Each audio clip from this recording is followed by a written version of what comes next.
how money works. Where does it come from? Where does it go? So, where are we going wrong? There is a 90-10 rule, and that is that around 10% of the world own and control around about 90% of the wealth. And I've always been fascinated by this, how that happens. How do so few people control so much? This is what we're going to look at in this free course. Why? And it's really important that we get to understand how money works, because clearly there are a few people in this world that understand, and that's why they're doing so well.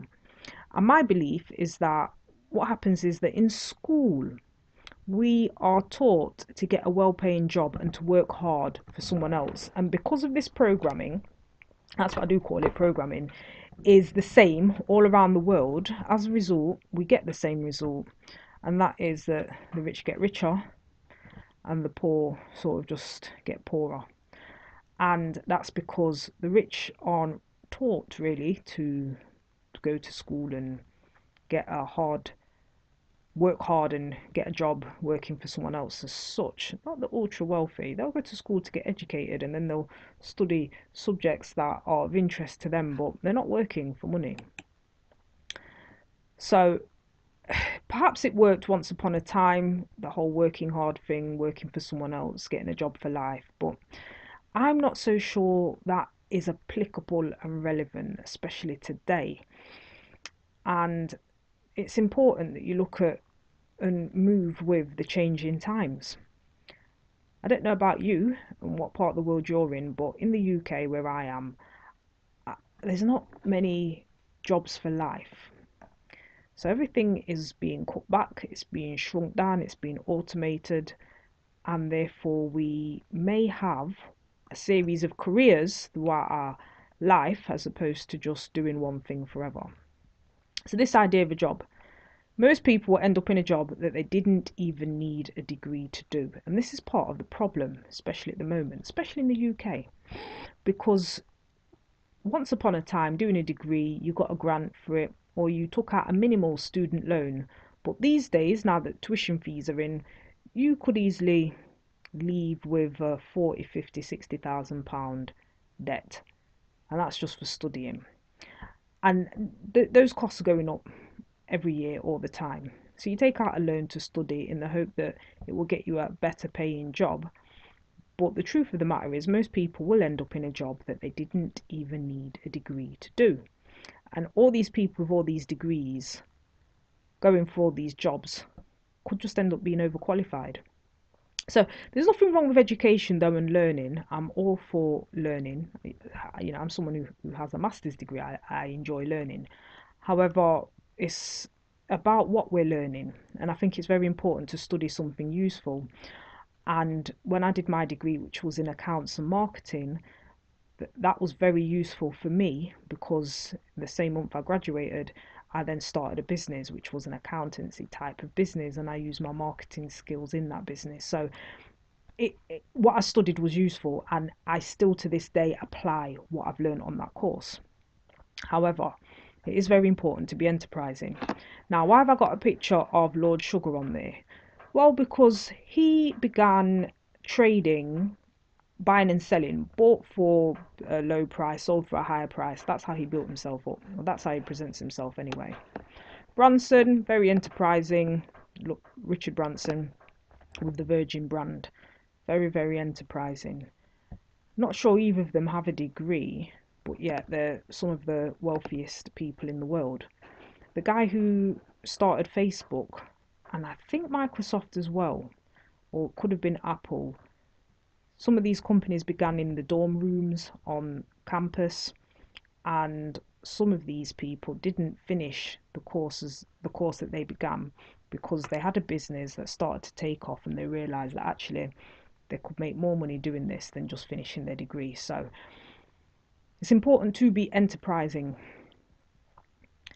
A little bit about myself before we move on, just to explain who I am and why I find this subject so fascinating. So my name's Lisa Newton. First company I began was called Boogles. It was a bookkeeping service. I began it in the same month I graduated from university with £150. And my advice to everyone or anyone out there thinking of starting a business would always be to go for it. However, it's really important to understand money and finances. So, in terms of myself, also, the story, I'm actually from Nottingham, which is the same place Robin Hood comes from. So, that's the reason for my accent. Moved to London to do my degree, and after doing that, did my master's. And in graduating from the masters, most of my contemporaries, counterparts, people on my course went to work in the city of London as investment bankers. But me, in the same month of graduating, started my own business. And my inspiration was this book here called Rich Dad, Poor Dad. And there was a fascinating concept he talked about in this book, which was that of paying yourself first. Absolutely essential to pay yourself first. I first saw him on the Oprah Winfrey Show talking about paying yourself first, and I got it. I really did understand it. But I remember there was a guy that stood up in the audience and he was like, "Oh, I'm a fireman. I've got all these bills. I just don't understand. How can you pay yourself first?" And Kiyosaki, author, he just said, "Look, you just pay yourself first." So no matter who is banging down your door, who's running you down, chasing you for money, it's important that you take a percentage out of your wages on the day you get paid and pay that to yourself somewhere else where you never touch it no matter what.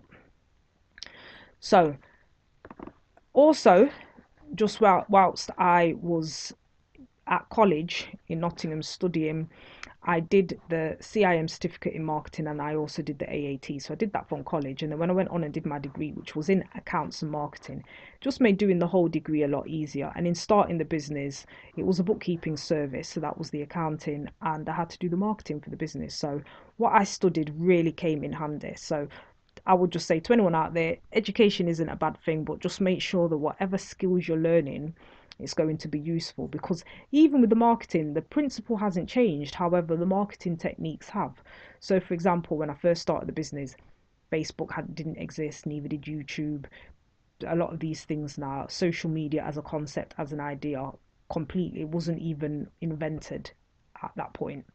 So these days, I'm sure you can do a whole degree in social media, but you have to be careful because things are changing so rapidly that the minute you think you know something, it could be out of date because a new media is out there and that's come up.